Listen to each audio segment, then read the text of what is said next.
everybody, welcome to Crandall Reviews. Today it's time for another top 7 video with The Hunger Games Mockingjay Part 2 about to grace screens.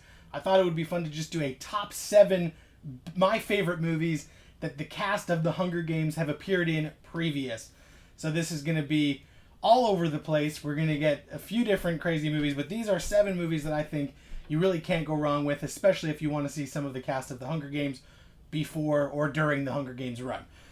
So number 7 is starring Elizabeth Banks, who plays Effie in The Hunger Games, the great Brian Wilson biopic that just came out this year, Love and Mercy. Bill Pohlad does a great job directing this story of Brian Wilson, seeing the recording of Pet Sounds with the Beach Boys, and seeing sort of modern day Brian Wilson when he gets super depressed and is lying around in bed. Elizabeth Banks is great as Brian Wilson's wife, who really comes to the rescue when he is in a very bad mental place, and Paul Dano as young Brian Wilson is fantastic. This movie has an absolutely killer soundtrack. The Blu-ray looks fantastic. It sounds great, and it's just a very unique biopic that isn't by the numbers, that is totally creative, and even though you have 2 guys playing Brian Wilson, it really works. And Elizabeth Banks adds a warmth and a humanity to the wife that could have been a thankless role, but she really does a great job. And so Love and Mercy is one of my favorite movies that she's been in and is highly recommended. Number 6, a movie starring Josh Hutcherson, who plays Peeta in The Hunger Games, Bridge to Terabithia, which was billed as sort of like a Narnia-esque fantasy for children, directed by the person who did the Rugrats movies and the Rugrats show for Nickelodeon. And it's based on the classic book, but it really isn't that kind of movie. It's a coming-of-age family tale that ends up having a little bit of fantasy elements, is more just about growing up and then about loss and tragedy and heartache. And it's just one of those movies that is sweet and sad, but in a really subtle and well done way. And Josh Hutcherson as the male lead when he was that young gives a great performance, is really, really touching, and one of those underrated gems, Bridge to Terabithia.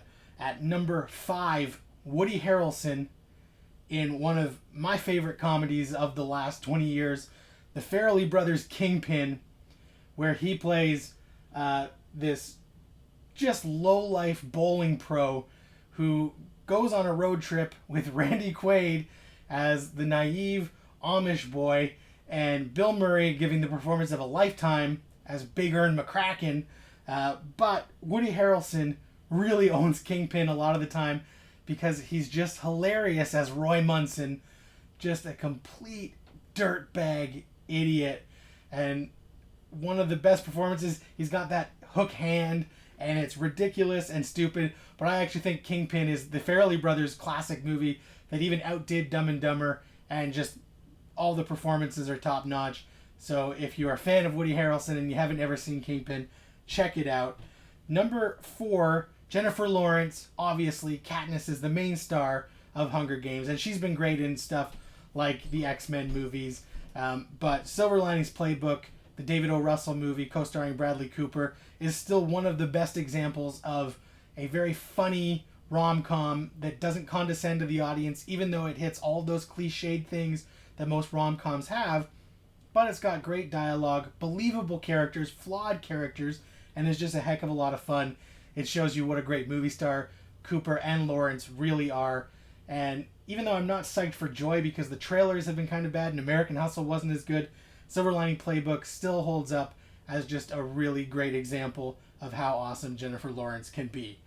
At number 3, a movie that co-stars Julianne Moore and Philip Seymour Hoffman, both of The Hunger Games. I'm talking about Paul Thomas Anderson's epic Boogie Nights, the movie that really established Mark Wahlberg as more than just Marky Mark of the Funky Bunch. It's very Goodfellas-esque, has fantastic long tracking shots, super long takes, awesome soundtrack, and it is just an epic drama that maybe tackles some uncomfortable subject matter, but Julianne Moore is terrific. Philip Seymour Hoffman as Scotty is just heartbreaking, and it's one of those movies that holds up and just heralded the arrival of Paul Thomas Anderson as a virtuoso filmmaker. And really, the cast of Hunger Games can be seen in there, and they are just top notch. Again, number 2, going back to Woody Harrelson, Seven Psychopaths, absolutely hysterical dark comedy from Martin McDonagh. Absolutely love it. It's off the wall, it's zany, it's meta, it's got some of the best dialogue you've ever heard. Harrelson is hilarious as the crime boss who is really concerned about his dog, and it is just one of those movies I can watch again and again and again, and Woody is fantastic in it.